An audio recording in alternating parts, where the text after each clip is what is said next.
Ok? Então, deixa eu oferecer minhas reverências primeiro. Om Gyana Timirandasya Gyanam Jana Shalakaya Chakshu Militam Jena Tasmai Shri Gurave Namaha. Shri Chaitanya Manobhistam Staptam Jena Bhutale Swayam Rupa Kadamahyam Tadati Swapadam Tikam. Namo Vishnu Padaya Krishna Prestaya Bhutale Srimati Hridayananda Goswami Tinamine. Namo Vishnu Padaya Krishna Prestaya Bhutale Srimati Bhakti Vedanta Swami Niti Namine. Vanchakalpa Tarubhishya Kripa Sindhu Vyaevacha Patitanam Pavanebhyo Vaishnavebhyo Namo Namaha. Shri Krishna Chaitanya Prabhu Nityananda Shri Advaita Gadadhar Shri Vasadi Gaura Bhakta Vrinda He Krishna Karuna Sindhu Dinabandhu Jagatpate Gopesha Gopika Kanta Radha Kanta Namostute Tapta Kanchana Gaurangi Radhe Vrindavaneshwari Rishabhanu Suti Devi Pranamami Hari Priya. Então, gente, só para contextualizar, sempre ao começar essa nossa explicação, sempre eu falo um pouquinho, porque sempre tem pessoas que estão chegando pela primeira vez, então nós estamos falando sobre o cantar dos santos nomes, e nesse momento estamos falando sobre as ofensas e o porquê que a gente deve evitar de se envolver com certos comportamentos que a gente considera, aqui as escrituras consideram como sendo comportamentos ofensivos ao cantar, né, do santo nome. Então, né, a ideia principal é que a nossa japa, o sucesso, né, da nossa japa começa desde o dia anterior, de acordo ao como a gente se comporta, o que a gente ouve, o que a gente fala, o que a gente come, né? Tudo isso vai influenciar a nossa mente, ela fica mais agitada, menos agitada, e assim, né?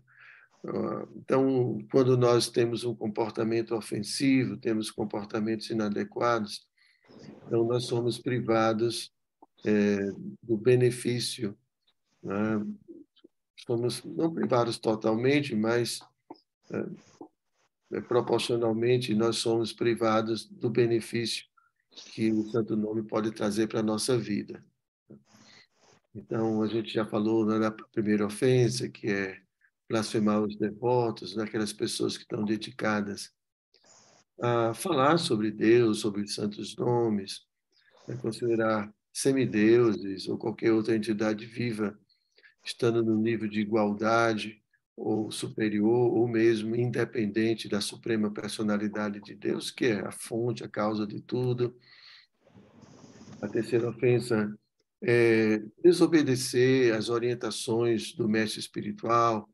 A quarta ofensa é a gente criticar as escrituras que falam sobre Deus, sobre vida espiritual. Também a gente falou sobre considerar que as glórias dos santos nomes, como descrita nas escrituras, é um exagero. Né? E falamos também sobre interpretar os santos nomes de uma forma caprichosa, que não estão de acordo com as escrituras.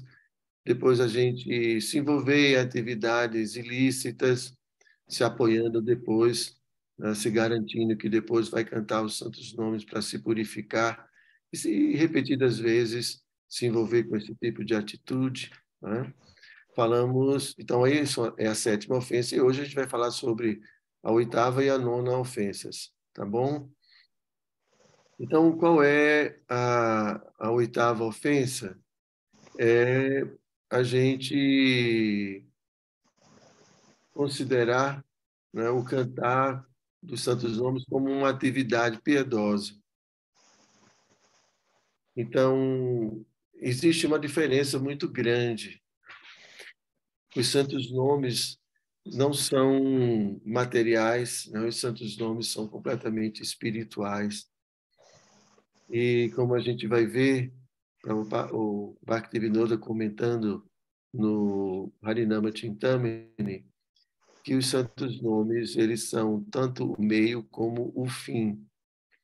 É diferente de atividades materiais piedosas, que elas não constituem o fim, elas podem constituir um meio, né, que vai nos levar a uma condição que futuramente nós podemos alcançar o fim, mas elas não são o fim. Mas os santos nomes não apenas podem ser um meio, como também o próprio santo nome é o fim, porque Krishna não é diferente de seu santo nome, tá?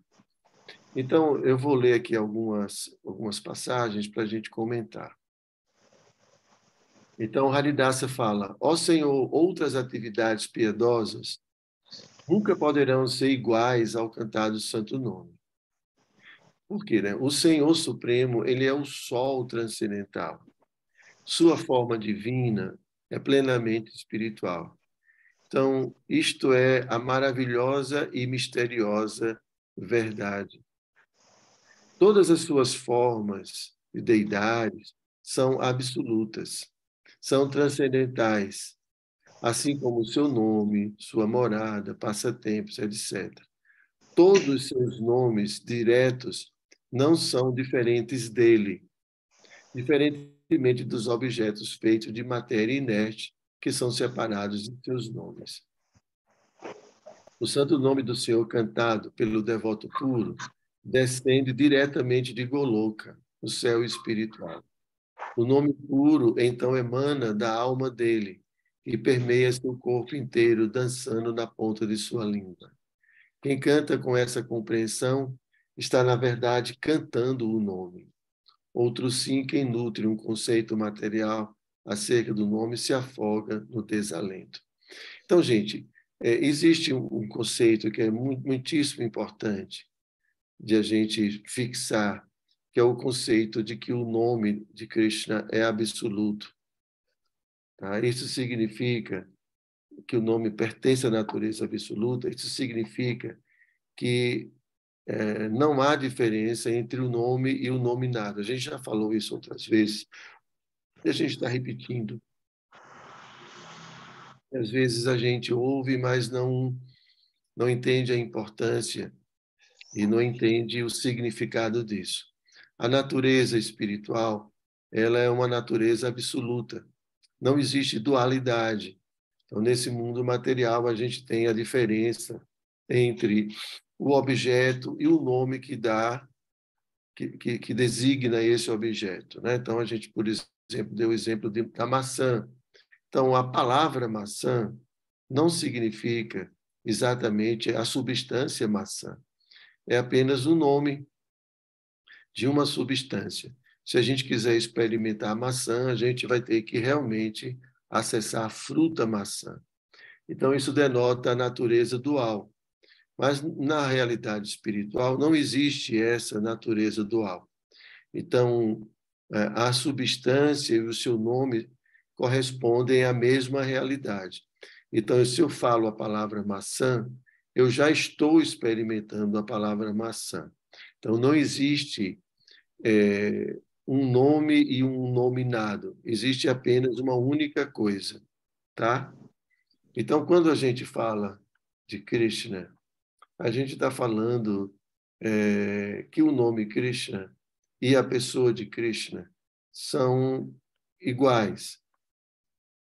Agora, essa natureza absoluta, ela se manifesta plenamente quando também o cantor, a pessoa que está praticando a meditação, ela também está nessa natureza absoluta, ela está conectada com essa natureza absoluta. Às vezes, a gente está numa plataforma bem material, a gente está cantando os nomes de Deus com outros interesses. Isso não está sendo realmente produzida pela alma consciente. É um processo aí que envolve muita ignorância ainda, identificação com o corpo, e então a gente canta, evoca os nomes de Deus sem a potência, né? Sem a pureza, quando realmente a alma está plenamente consciente. Então, quanto mais a gente se torna consciente de Krishna, quanto mais a gente entende quem é Krishna, mais o nome ele vai tendo potência, tá?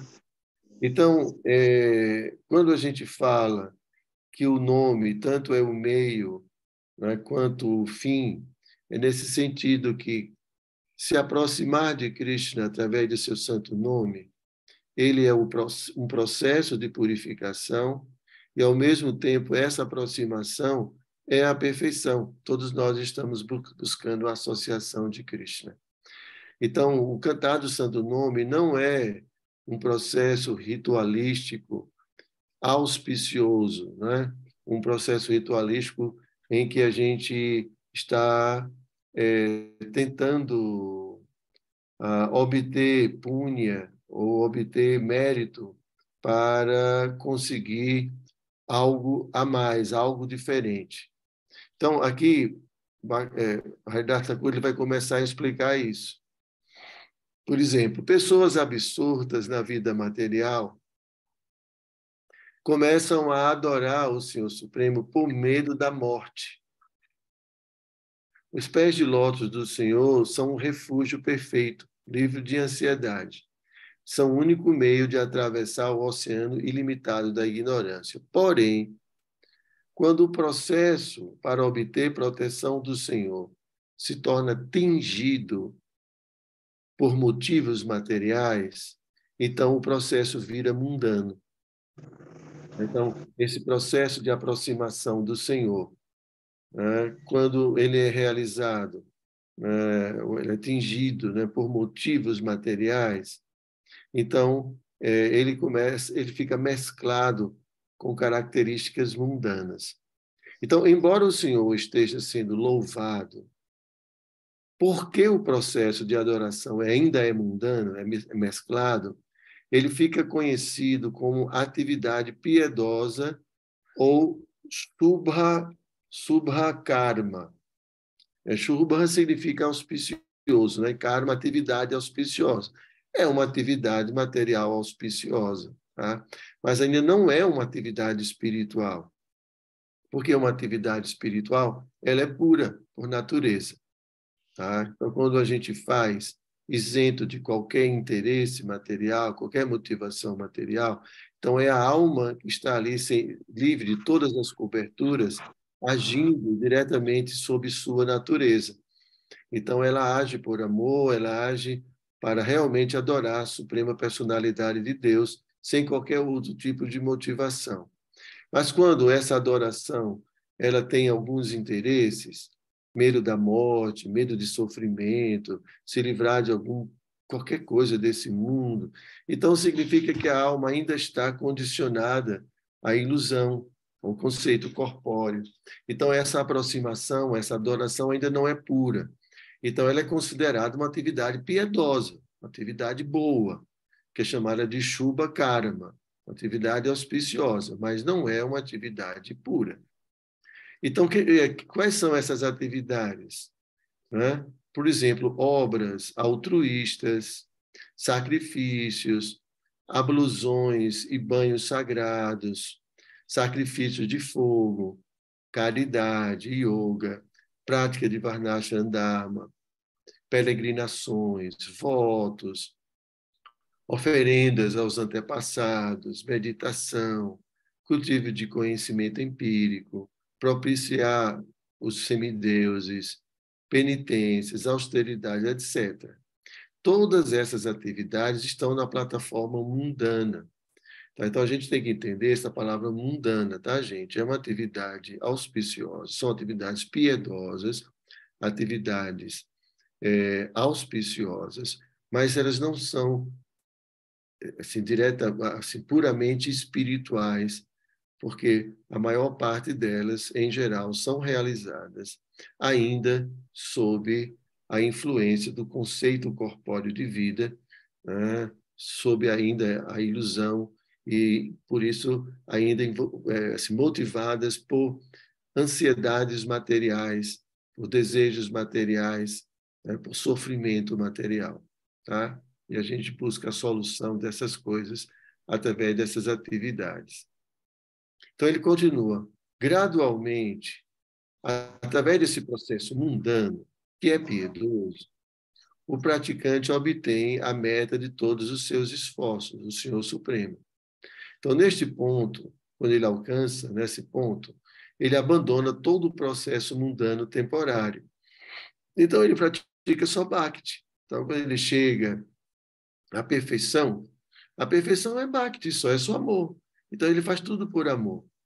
Mas até chegar a esse ponto de fazer realmente tudo por amor, então, nós podemos, às vezes, nos envolver com muitas atividades que ainda têm vestígios de contaminação material. Então, não se atrai mais pelos modos mundanos, pois agora conhece a genuína essência de todos os deveres religiosos, que é o serviço devocional ao Senhor, que é Bhakti. Tá? Então, esse é um ponto muito importante. A perfeição para todos nós é Bhakti. Mesmo karma, essas guiana, podem ser atividades auspiciosas, mas a gente entende que tudo termina em Bhakti, tá certo? Assim, então, tudo termina em Bhakti. Quando a gente chega em Bhakti, quer dizer, amor, parou. A alma chega à sua posição. Então, ela começa a fazer tudo por amor.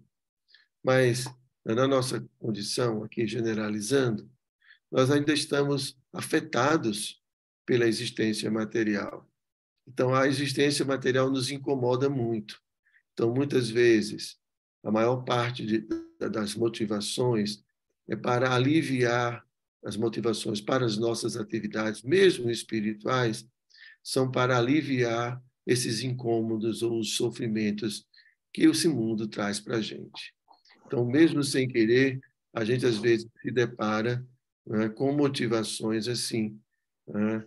A gente não está essencialmente ainda motivados unicamente pelo prazer de Krishna, o Bhakti, mas por alívio dos nossos sofrimentos, tá, gente? Então, então ainda a nossa Bhakti ou o nosso serviço ainda é mesclado. Tá? Ok? Vocês entenderam esse ponto? Vocês ter alguma pergunta sobre o que eu falei até agora? Para a gente continuar. Está claro? Então, esse é um ponto muito importante. A nossa perfeição termina quando nós fazemos tudo simplesmente por amor.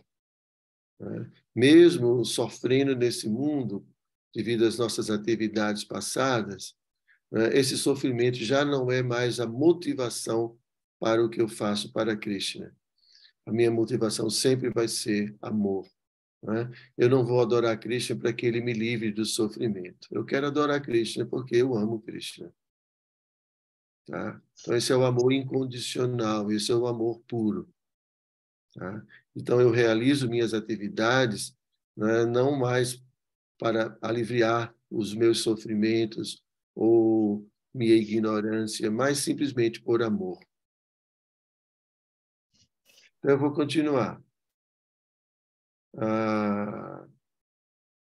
Por sua compaixão sem causa, o Senhor Supremo encarnou como o Santo Nome. Então, o Santo Nome é um avatar. Tá? Então, o nome Krishna é uma manifestação divina, certo? Tornando-se disponível para todos nós. Assim, o Santo Nome é aceito pelas divas piedosas como o melhor método para a perfeição. Então, as Escrituras recomendam o nome do Senhor como o meio mais eficaz para se obter o absoluto. Porém, as divas entenderam mal, achando que isso significa que cantar é um dos muitos subkarmas. né? Ou atividades, né, como a gente viu antes, né? Atividades auspiciosas, materiais. Então, algumas pessoas podem achar que o cantar dos mantras está na mesma categoria dessas atividades piedosas. Esse conceito equivocado é semelhante a crer que Vishnu é mais um semideus como o Senhor Shiva ou o Senhor Brahma.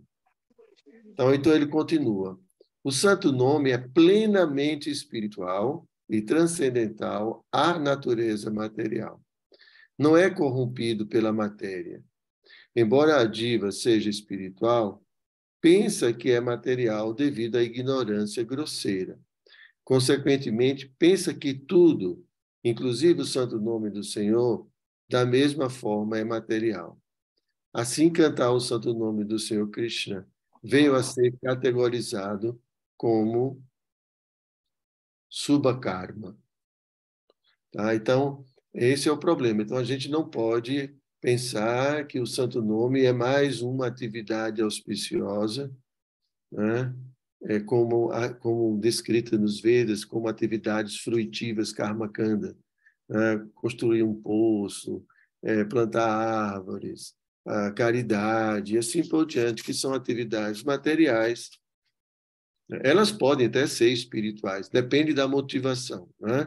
Eu posso plantar uma árvore na frente do templo de Krishna para que essa árvore dê frutos para o prazer de Krishna. Então, é uma atividade que a motivação é satisfazer Krishna, tá? Então, mas, em geral, é muito comum, principalmente na Índia, as pessoas realizarem essas atividades para obterem algum benefício, algum resultado auspicioso, materialmente falando. Tá bom, gente? Então, não é que necessariamente essas atividades, obrigatoriamente, são todas mundanas. Depende da motivação. Então, continuando. O Santo Nome descendeu a esse mundo material para tornar-se o meio através do qual se obtém o sumo bono de Bhakti. Então, as Escrituras louvam suas glórias divinas, pois o nome de Krishna é tanto o meio como o fim. Então, eu já tinha explicado isso no início para vocês, mas a gente vai falar um pouco mais. Conforme o grau, olha, gente, olha aí, conforme o grau individual de perfeição espiritual da diva, considera o santo nome do Senhor como sendo ou o meio ou o fim. Enquanto não tiver alcançado a autorrealização, o santo nome é o meio para chegar à sua meta. Então, assim, o santo nome aqui, diferentemente das atividades, as atividades mundanas, ou atividades piedosas, materialmente motivadas, a diferença é que o santo nome ele é tanto o meio quanto também ele é o fim.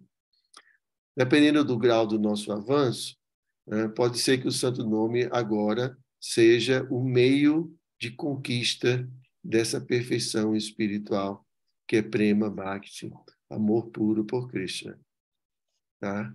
Mas, ao chegarmos à perfeição, o santo nome ele vai estar ali presente, né? Porque é Krishna mesmo. Então, ao falarmos o nome Krishna, a gente, a gente tem a presença de Krishna, né, na nossa vida, na nossa consciência.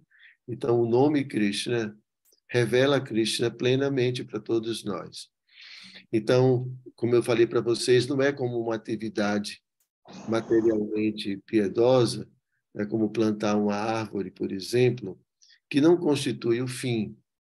Ele pode constituir um meio apenas para que no futuro, devido ao acúmulo dos benefícios dessas atividades, a gente possa obter a associação de um devoto puro, a gente possa obter meios para alcançar o amor puro por Deus, tá?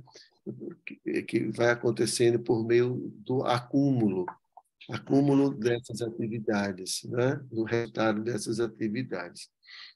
Então, a gente não pode confundir o santo nome, né, com essas atividades piedosas, porque o santo nome também constitui o fim. Ficou claro, gente, isso para vocês? Está claro?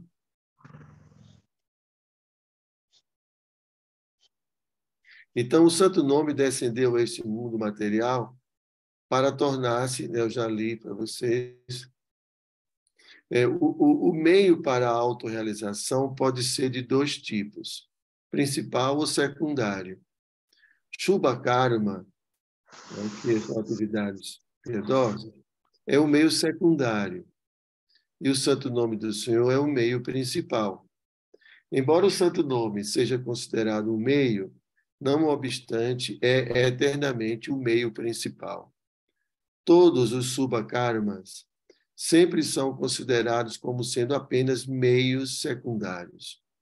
Uma vez que esse ponto for entendido claramente, a diferença entre o santo nome e atividades piedosas se tornará manifesta automaticamente. O veredito escritural é que o santo nome é a essência e, portanto, incomparável a qualquer subkarma, né, ou atividades piedosas. Então, a gente para por aqui a explicação sobre considerar que o santo nome é uma atividade piedosa, tá? Então, o santo nome é o fim em si mesmo. Ele não é, ele tanto é o meio quanto ele é o fim, diferente de qualquer atividade piedosa, né, prescrita na literatura védica, na sua seção Karma Kanda, tá? Então, por isso, gente, que a importância, né, do cantar dos santos nomes e do nosso esforço para cantar esse nome de forma cada vez mais pura. Né? Estava conversando mais cedo, antes, no início, com a Mônica, né, da gente ter assim bastante paciência. Nós tomamos essa decisão de avançar espiritualmente, tomamos a decisão pela autorrealização, mas, ao mesmo tempo, nós temos que considerar que temos um histórico, né? Nós temos uma vida pregressa, cheia de muitas coisas, vamos dizer assim, inadequadas. Então, nós não podemos pensar que vamos nos livrar de tudo isso num estalar de dedos. Então, a gente tem que ter paciência. Então, o Prabhupada explica que o devoto ele vai agora olhar para frente e tolerar os inconvenientes que vão vir devido às atividades, a gente chama ilícitas, pecaminosas, tá certo? Então, não tem jeito. Às vezes a gente, né, em geral, a gente quer cantar e já ser feliz. Prabhupada fala, né, cante e seja feliz, mas não é que a gente vai cantar e ser feliz de uma hora para outra, não é assim. Então, nós estamos tão aflitos, em virtude do constante assédio, né, de sofrimento, de ansiedades e de tantas coisas desse mundo em que a gente vive, e nós ansiamos muito por essa paz, por essa felicidade, mas a gente tem que entender que nós já estamos no caminho. Então, isso é uma coisa muito importante. Nós já estamos nesse caminho libertador. Nós já tomamos a decisão certa, que é buscar a nossa verdadeira essência, né? Mas temos que entender que atrás nós deixamos muitas coisas pendentes e que isso vai ser preciso ser resolvido, tá? Mesmo apesar de ter tomado essa decisão de querer amar a Deus e obter a perfeição, nós ainda estamos condicionados aos erros, estamos habituados a muitas coisas. A nossa vida é cheia de muitos detalhes. Então, mesmo depois que a gente compreende um pouco que somos almas espirituais, né, a gente percebe o quanto nós estamos condicionados e habituados a muitas coisas que a gente já fazia desde muito tempo e que fazíamos isso plenamente absortos no conceito corpóreo. Então, constantemente a gente esquece que é alma e entra naquele ritmo do dia a dia, né, no qual a gente sempre esteve envolvido, e até que a gente tome realmente consciência e faça tudo de maneira muito consciente, isso leva muito tempo. Então, a gente sempre cai, a gente sempre termina se envolvendo repetidas vezes com atividades assim feitas sem consciência espiritual. Então, é uma luta, gente, tá? É uma luta constante. Mas é melhor a gente lutar por isso do que lutar por coisas ilusórias e temporárias. Quem é de vocês aqui que não está lutando por alguma coisa? Né? Nem que seja para encher a barriga, a gente está lutando, ou para ter um lugar onde dormir. Né? Então, todos nós estamos numa luta, desde que a gente nasceu. Uma luta para se manter vivo, né? Uma luta para conseguir cumprir com nossas responsabilidades, e assim, então tudo tem uma luta. Agora a gente está na luta certa, né? Apesar de as outras lutas ainda existirem, mas a gente agora está na luta pela autorrealização. Então, agora é só uma questão de tempo, né? Para nós concretizarmos a perfeição e não precisarmos mais voltar a essa dimensão em que nós estamos agora, tá bom? Então, o cantar dos nomes de Krishna é aceito sem nenhuma dúvida, né, como o processo mais eficiente e, com certeza, não tem nada mais potente para nos aproximarmos de Krishna, nos tornarmos conscientes de Krishna do que o seu próprio nome. Então, não é tão simples, né? A gente fala o nome de Deus, mas quando eu já falei esse exemplo para vocês, de quando a gente fala do nome de alguém, a gente automaticamente liga esse nome a toda uma história, né? Então, se eu falar aqui Ciro, que é um amigo próximo aqui, então eu vou me lembrar de muitas coisas acerca de Ciro. Ciro veio a Vrajadama, estava ajudando a gente a limpar o açude, estava com o carro. Eu me lembro de muitas coisas que ele fez aqui, porque eu conheço. Então, o nome dele, né, me leva automaticamente a pensar na pessoa de Ciro, né, nas suas atividades, na sua fisionomia e tudo que é relacionado a ele, a família. Ele trouxe a família, trouxe 2 filhos, a esposa. A gente conversou muito, vem tudo à minha memória. Né?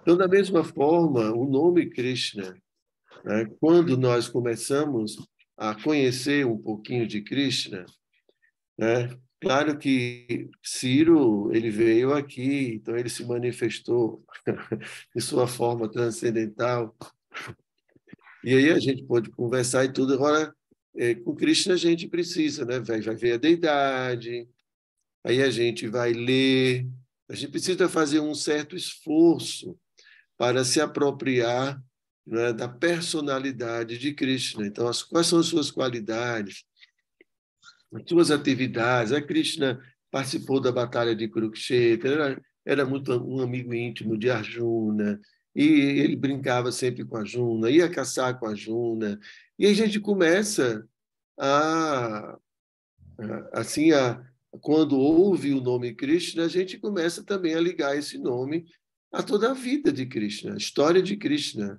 né? Os seus relacionamentos com Mãe Yashoda, com Nanda Maharaj, né? com as golpes, com Radharani.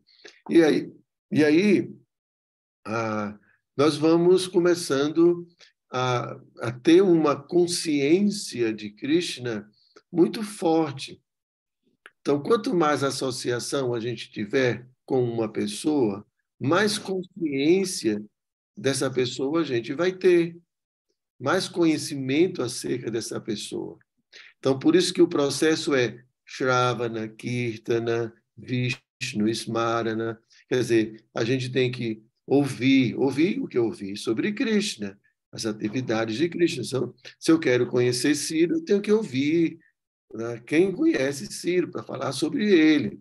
Né? Então, a gente vai perguntar à esposa dele como é que é Ciro. Ele é muito chato, ele é muito assim, tal. Então, a gente vai começando a conhecer a pessoa através de quem conhece.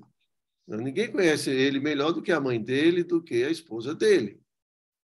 Então, da mesma forma, ninguém conhece Krishna melhor do que um devoto de Krishna, e principalmente um devoto puro de Krishna. Então, essas pessoas vão falar acerca de Krishna com muita propriedade. Então, a gente tem que shravana, a gente tem que ouvir. Né? E aí a gente repete também, a gente começa a falar o que a gente ouviu. Então, isso vai fortalecendo cada vez mais nossa memória, nossa consciência. E dessa forma, Ishmarana, a gente começa a lembrar muito facilmente. Então, quando eu canto o mantra Hare Krishna, então eu posso lembrar muito facilmente dos passatempos de Krishna. E aí a japa se torna muito gostosa, porque a gente está cantando e lembrando de Krishna, lembrando de sua doçura, de seus relacionamentos.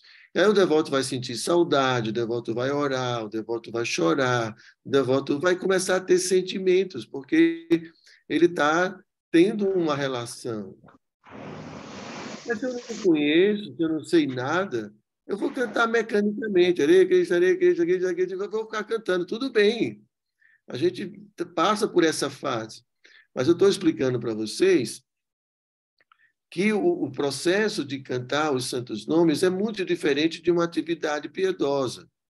Ele tanto é o meio que vai purificar a nossa existência, porque Cristo é como o sol que dissipa toda a escuridão.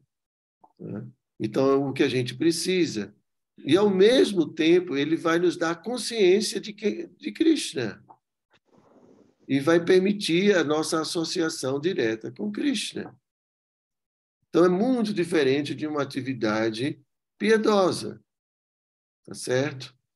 Então, portanto, nós devemos investir nessas angas de Bhakti, Shravana, Kirtana, Vishnu, Smarana, principalmente essas três primeiras. Tá? Shravana, a gente tem que ouvir muito. Ouvir muito. Ouvir significa também ler, tá? Ler é uma forma de ouvir alguém falando através da escrita. Então, Prabhupada falou para a gente através da escrita, né? Na verdade, os livros de Prabhupada eram primeiro, assim, foram primeiro ditados, né? Prabhupada tinha um ditafone, Prabhupada gravava, alguém transcrevia depois. Então, Prabhupada está falando para a gente, e alguém escreveu o que Prabhupada falou. Né? Então, isso é Shravana, ouvir o devoto puro, porque não tem ninguém mais competente para falar de Krishna do que o devoto puro, e do que as escrituras. Tem escrituras como a Bhagavad Gita, onde é Krishna mesmo que está falando sobre ele.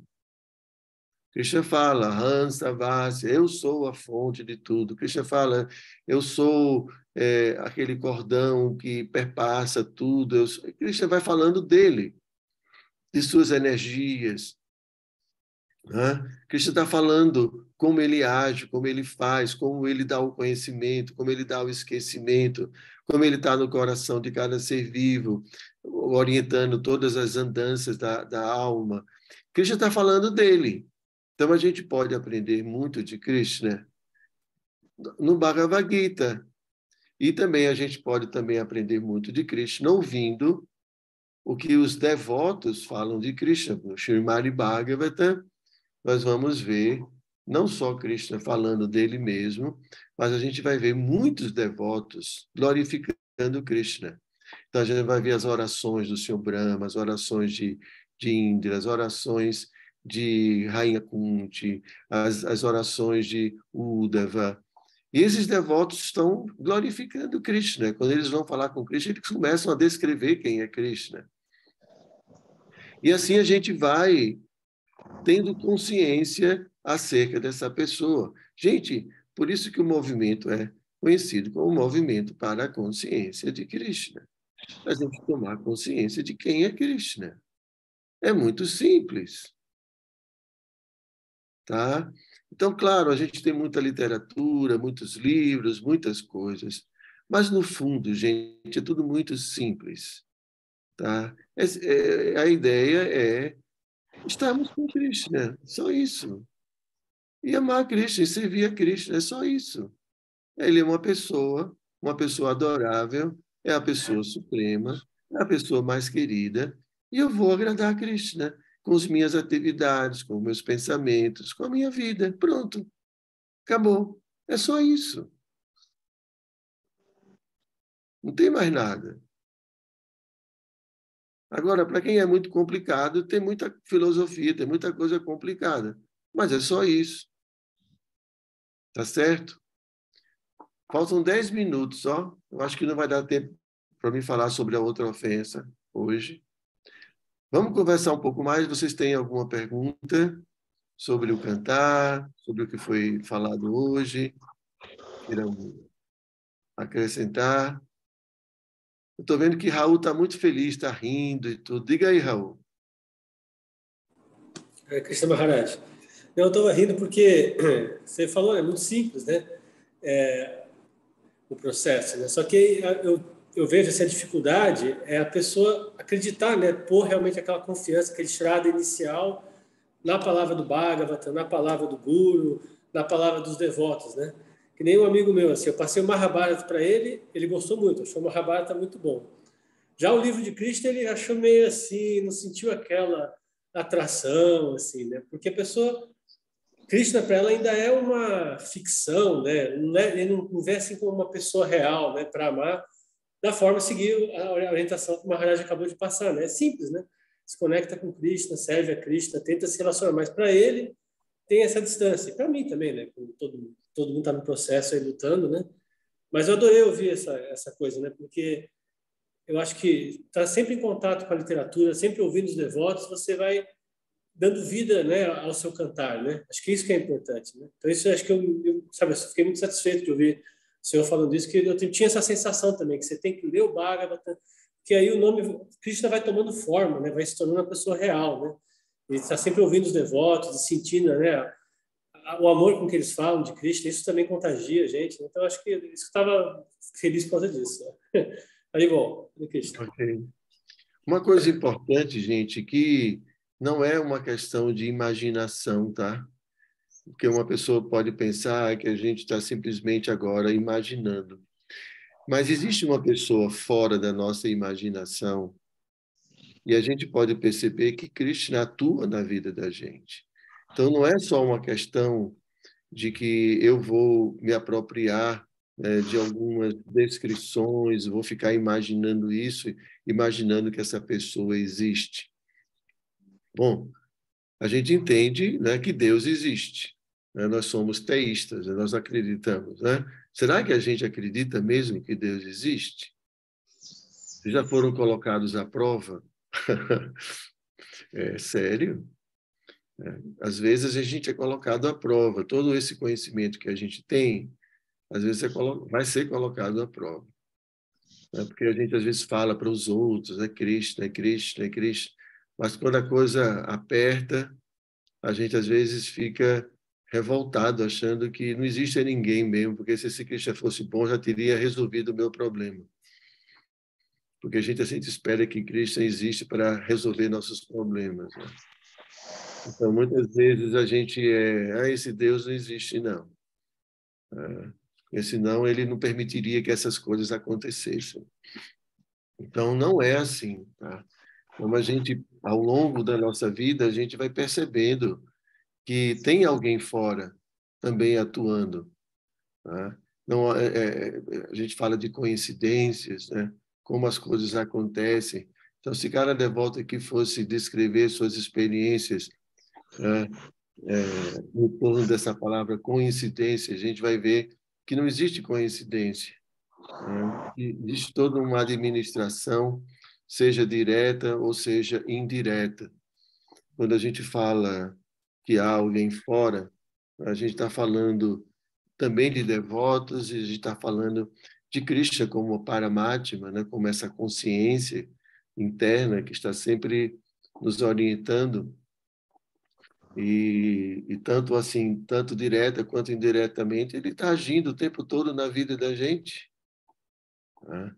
Então, não é só uma questão de imaginação, é uma questão de realidade. Existe alguém fora. Claro que nossa compreensão de Krishna ainda é uma compreensão muito limitada e também cheia de imaginação, porque o Bhagavatam, por exemplo, vai descrever que Krishna tem olhos de lótus. Mas dizer que tem olhos de lótus não é uma descrição que vai dar para a gente uma percepção perfeita do que seja olhos de lótus, né? A gente vai, o que é um olho de... O que são olhos de lótus, né? A gente não sabe. Não sei se Raul sabe, mas eu não sei.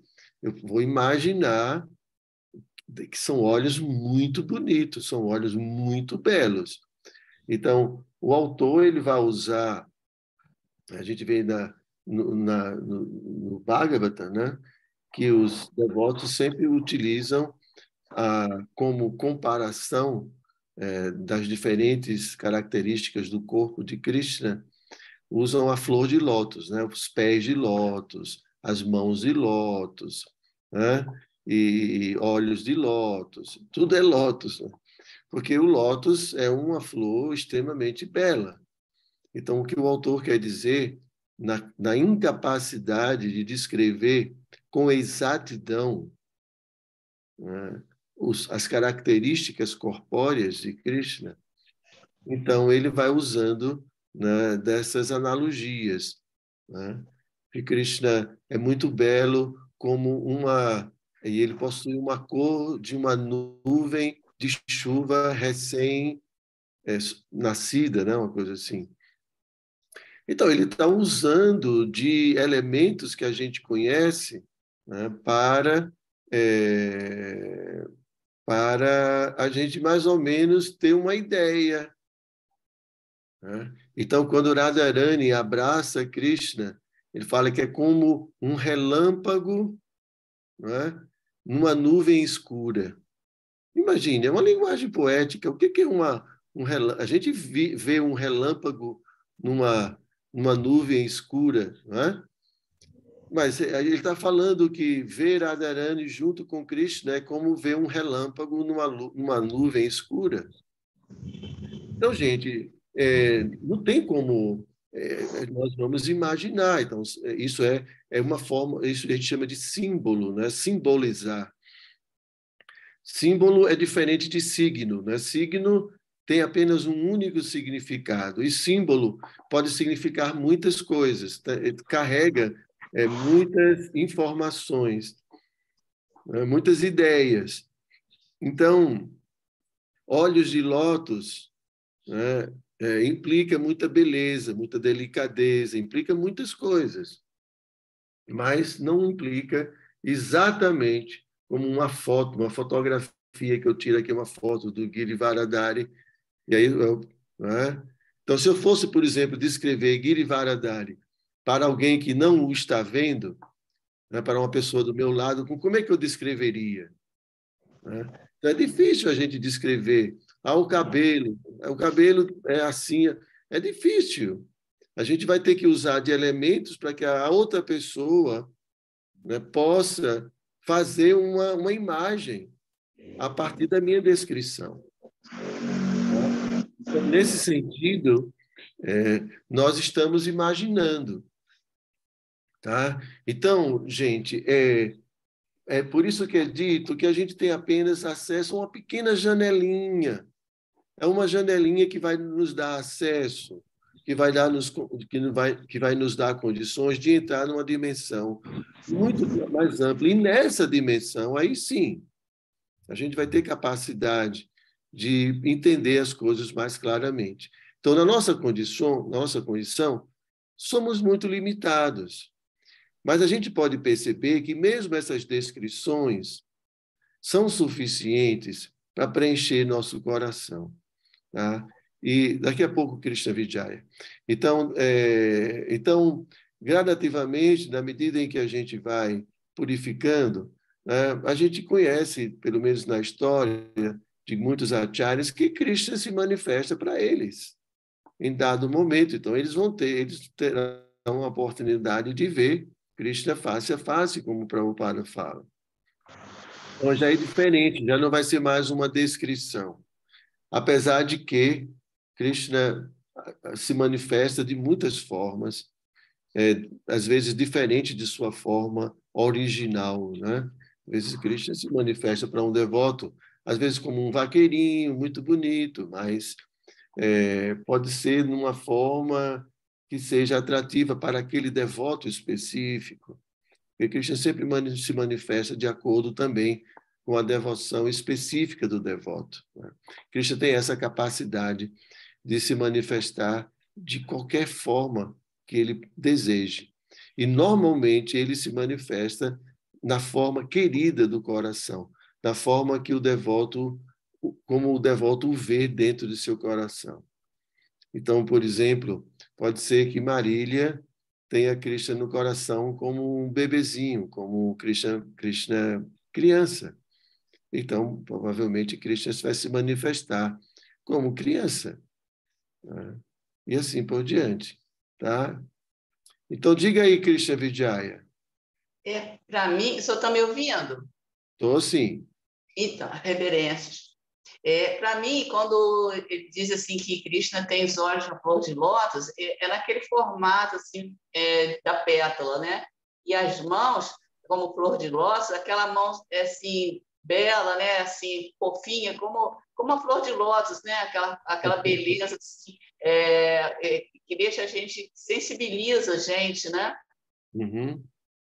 Pois E, é. e só para concluir, essa forma de Krishna, assim, bebê, é uma coisa que me encanta muito, me deixa muito emocionada, aquela risadinha. Eu vi um vídeo, né? A risadinha, Krishna correndo com os amigos. A forma assim, que eu gosto muito de me relacionar assim, com Krishna, é aquela forma de bebê, porque é uma forma assim, como as crianças, né? Aquela inocência, né? Passa toda aquela coisa boa, aquela energia boa. Então, eu gosto muito de me relacionar assim, com o Cristo naquela forma dele criança, com mãe Yashoda ali. Uhum. Acho que estamos brincando com os amiguinhos, se escondendo. Eu acho lindo, é uma coisa assim, que me encanta muito. Pois é. Então, é assim. Então, claro que Cristo é muito mais do que isso, em sua realidade, né? Mas para você, simplesmente, essa manifestação já é suficiente para deixar você extremamente feliz e satisfeita. Então, a gente não precisa do oceano para matar a nossa sede. Um copo d'água já é suficiente, né? Então, é assim. Então, tudo é simples. Então, a gente vai criando, a gente vai desenvolvendo esse afeto específico, né? E isso vai amadurecendo, amadurecendo, e vai movendo o nosso coração e movendo a nossa vida, de tal forma que cresce um apego tão intenso por Krishna, que por meio desse apego a gente supera tudo desse mundo material. A gente suplanta todas as dificuldades, suplanta todas as limitações, né? E assim a gente alcança o sucesso. Porque Krishna, ele investe, né, nessas nossas meditações, na nossa compreensão dele. Mas uma coisa importante é que a gente não pode ficar simplesmente caprichosamente, né, inventando coisas acerca de Cristo. A gente tem que fazer tudo baseado nas escrituras e nas descrições das escrituras, tá? Não é uma meditação caprichosa, entende? Então, se eu vou falar de Giridhari ou de Girivaradhari, eu não posso ser caprichoso, eu tenho que falar, né, tentar me expressar o melhor possível sobre ele. Então, da mesma forma, nós não devemos ficar especulando em relação a Krishna. A gente tem que sempre se basear nas descrições dadas pelos seus devotos puros e das escrituras, tá? Isso é muito importante. Ok, gente? Eu acho que Marilene tem uma pergunta. Ela está quase com um rosto colado no computador. Diga aí, Marilene. Quase sempre tem, Maharaj, reverência. Boa tarde. Estou adivinhando o pensamento. Eu achei essa aula assim muito, a carapuça serviu para mim muito, sabe? Eu tenho uma certa dificuldade para evitar essa ofensa, justamente porque pelo hábito de buscar a Krishna nos momentos de aflição. Então, até já contei para o senhor que uma vez eu estava muito aflita e fui ao templo aqui na cidade, e lá o senhor estava dando uma aula lá nesse dia. Então, foi um presente muito especial. E aí existe essa tendência a repetir isso, sabe? Poxa, Krishna me ajudou naquele dia, quem sabe ele me ajuda agora de novo. Então, e ele sempre ajuda, né? Então, eu me pego muitas vezes cantando a japa com outras intenções, sabe? Nesse mês de Damodara, isso ficou muito claro para mim, porque a canção fala exatamente isso. Ah, não desejo a liberação, não desejo nenhum favorecimento. E quase todos os dias que eu cantei a canção, eu pensei assim, estou sendo falsa, porque eu desejo um tanto de outras coisas. A própria liberação desse sofrimento material, né? Então, ontem, na aula à tarde, um devoto fez uma pergunta muito interessante, que foi justamente os sentidos que o levou ao movimento. Então, como é que ele ia abandonar essa satisfação dos sentidos? Então, eu transpondo essa pergunta dele para essa questão das segundas intenções ao cantar a japa, né? Eu fico me perguntando como é que eu vou romper com isso. Bom, esse é um tópico bem interessante. Primeiro, gente, a gente, quando lê os passatempos de Krishna, a gente vê que os devotos de Vrindavana, de Vraja mesmo, Mãe Yashoda e todo mundo, quando eles, pelo menos o que a gente chama de Bauma Lila, né, que são os passatempos nesse mundo material, na Vrindavana material, os devotos recorriam a Krishna quando apareciam aqueles asuras, né? Então, a primeira pessoa que eles pensavam era Krishna, para o alívio de seu sofrimento, tá? Então, primeiro que não é errado a gente buscar Krishna como nosso único refúgio, porque de fato ele é o único refúgio, né? Então, a preocupação que a gente deve ter é de assim não criar esse hábito, né, de só procurar Krishna nesses momentos. Então, o processo é um processo gradual. E não tem como a gente ser diferente do que a gente é. Né? Não tem como a gente ser diferente do nível em que a gente está. Não tem como forçar ser algo diferente do que nós somos por nossa própria condição. Então, é interessante, né, você falar sobre tudo isso, porque a gente observa que você agora tem conhecimento para distinguir, né, diferente do que muitas outras pessoas não têm essa capacidade de distinguir que a sua atividade pode ter alguma motivação mundana, alguma motivação material, e você não quer isso mais. Então, Cristo aprecia muito isso. Então, você está procurando aperfeiçoar a sua relação com Krishna, mas, ao mesmo tempo, você se depara com suas limitações. Só que isso está com os dias contados. É só você continuar. A gente chama de purificação. Né? Na medida em que a gente vai purificando, né? Quer dizer, a gente vai começando a perceber nossas falhas, a gente vai começando a notar as nossas motivações, então a gente vai começando a ser mais vigilantes, a gente vai começando a trabalhar tudo isso. Poxa, não é legal eu procurar Cristo só por conta disso. Eu só vou no templo para pedir ajuda. Por que eu não vou para o templo levar uma flor? Por que eu não vou no templo levar uma boga para oferecer às deidades? Então a gente começa a ter outras atitudes, tá? Mas aí você, pelo menos, você está no estágio em que você está conseguindo observar algumas falhas. Sem a gente observar as falhas, como é que a gente vai resolvê-las, né? Como é que a gente vai mudá-las? Então, esse é o primeiro passo, né? Então, a gente começa a identificar em nós mesmos certos comportamentos. E aí, por observar isso, a gente vai começar a mudar. E aí a gente vai mudando. É assim que acontece, gente. Não é um milagre, sei lá, uma coisa mística. É uma coisa simples. A gente vai se dando conta, a gente vai tirando as ilusões, a gente vai tirando a ignorância que nos move a fazer muitas coisas que não são legais. Então, você está tirando a ignorância. Alguém está te dando referenciais diferentes de comportamentos superiores, do amor. E agora, diante desse conhecimento, você está percebendo que nem tudo que você faz é por amor e você quer resolver isso. Então, isso é perfeito. Não se preocupe. Toda essa ignorância está com os dias contados.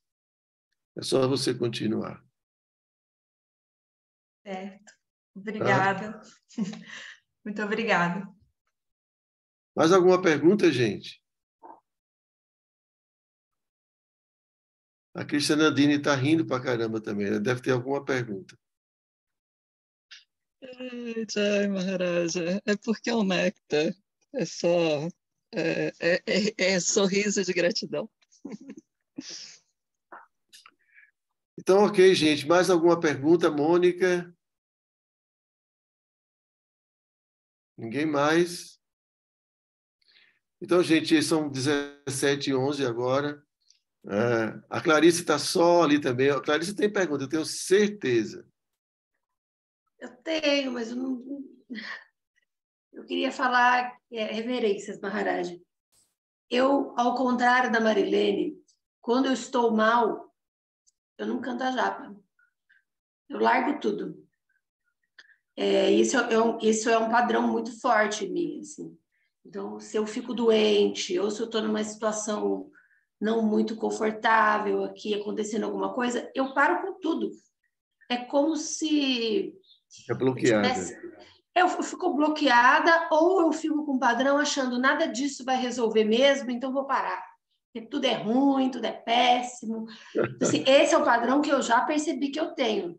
Então, de tempos em tempos, claro, sempre vai acontecer alguma coisa no mundo material, né? Sempre vai acontecer alguma coisa, isso é um fato. Então, quando acontece alguma coisa, eu já sei, eu já fico atenta, que eu já não quero mais cantar japa, não faço mais yoga, já abandono com tudo. Então, eu venho percebendo isso. E aí, depois, para retomar, é complicado para retomar. Né? Mas você entende por que isso acontece? Você já procurou pensar por que você tem esse comportamento? Estou tentando entender. Eu estou tentando entender. É porque você quer ser Deus. É porque eu quero controlar tudo, né? Isso é o ego. O ego fica extremamente revoltado. Por que as coisas não acontecem como eu quero que aconteçam? Sabe como é uma criança traquina, assim, uma criança que, né, quando quer uma coisa, fica chorando, eu quero, sabe? Mas não se preocupe, não é só com você, não, viu? Então, eu estou dizendo isso porque esse é o padrão do ego. Então, a gente, quando o nosso ego é muito forte, né? Então a gente quer que as coisas sejam como a gente quer que sejam.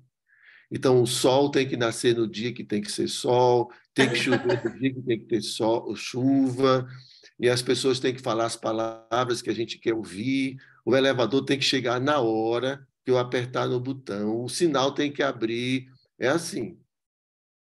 E quando as coisas não acontecem exatamente, a gente chuta o pau da barraca, não quer mais saber de nada, mas isso é a revolta do ego, porque ele quer que tudo seja assim, ao dispor dele, né?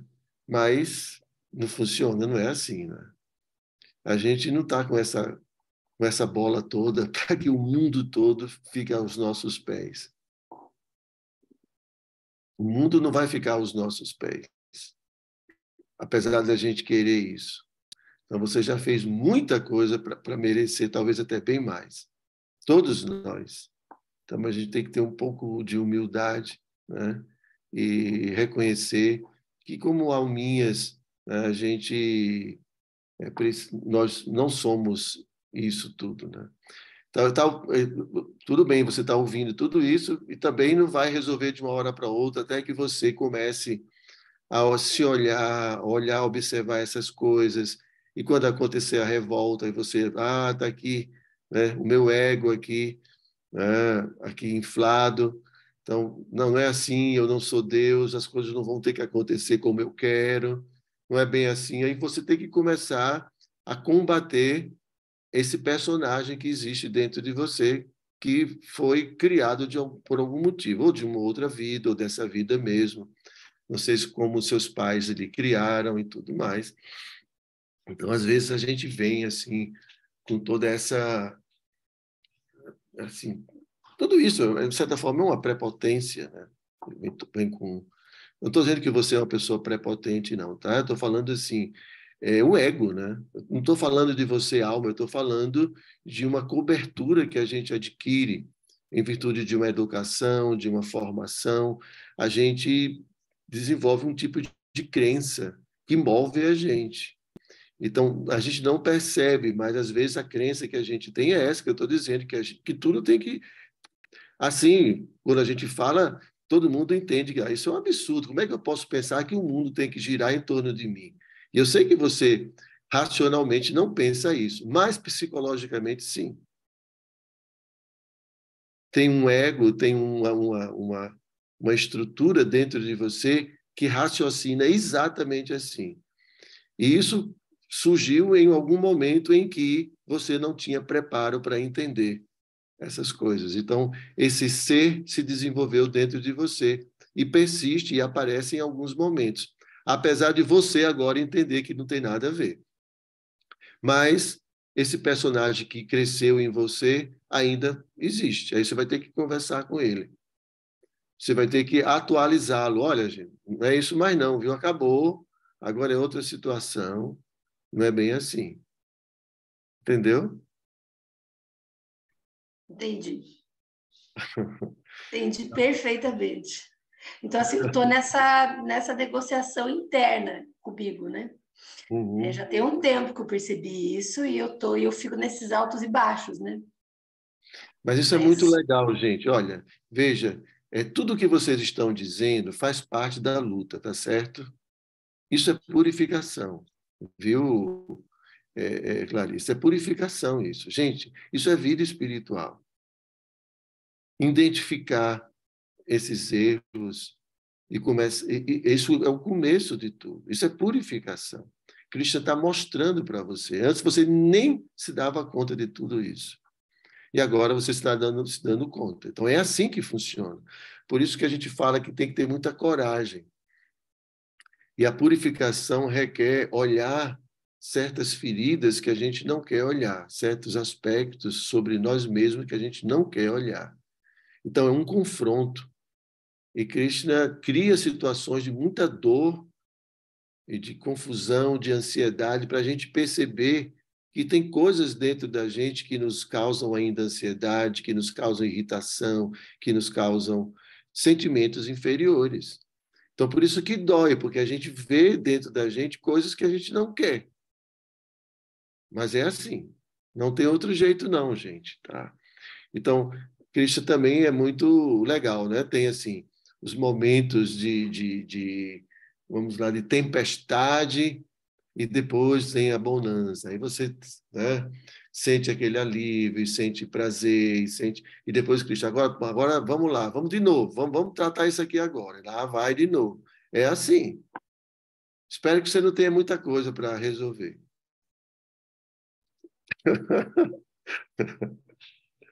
Isso aí eu não sei, só Cristo sabe. Talvez seja só isso, Clarissa, mais nada. Aí pronto. Ingratidão. É que assim, o processo não é fácil. Não é fácil. O começo, pelo menos, não está sendo simples para mim. Quanto mais você for tirando as coisas, né, vai resolvendo, né? Então vai ter menos coisas para resolver. Então, imagine, essas coisas são como reagentes. Se você vai tirando, né, de um certo recipiente várias substâncias que são reagentes, menos reações vão acontecer quando você colocar qualquer substância ali dentro. Então, da mesma forma, na medida em que a gente vai tirando os anartas, que existem na forma de crenças, de ideias, de desejos, de comportamentos, quanto mais a gente vai retirando, menos a gente fica reagente ao que acontece no mundo, ao que as pessoas falam para a gente, o que as pessoas fazem contra a gente, e assim por diante. Então, quanto mais purificados, né, mais tranquilos a gente vai ficando, porque nada mais nos afeta. Então, hoje nos afeta porque a gente ainda tem muitos anartas. São muitos reagentes na forma de ideias, de pensamentos, de frustrações, de tudo, do nosso passado. O nosso passado, né, criou, eu estou falando assim, usando a palavra reagente, não sei se vocês estão entendendo o que eu estou dizendo, mas é reagente nesse sentido, porque quando algo vem de fora e entra, né, e a gente sente alguma coisa, houve alguma reação. Então, alguém fala alto, então eu reagi com agressividade. Então, isso foi uma reação àquele som que veio e entrou nos meus ouvidos. Então, a gente tem muitos reagentes. Vocês compreendem o exemplo? Eu estou sendo claro para vocês? Então, veja, quanto mais a gente vai tratando essas coisas que a gente tem dentro, né? Então, menos a gente vai se afetar, ao ponto de que uma pessoa desenvolve essa paz de não se afetar com nada. Ok?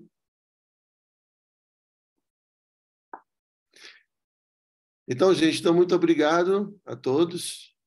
Já são 17h22, já passamos bastante do horário. Por mim, eu ficaria aqui com vocês. Maharaja. Oi? Tem uma pergunta no chat. Ah, tem uma pergunta? Deixa eu ver aqui. Maharaj, quando se descobre uma doença para um devoto, seria purificação ou resultado de ações passadas? São as duas coisas, né?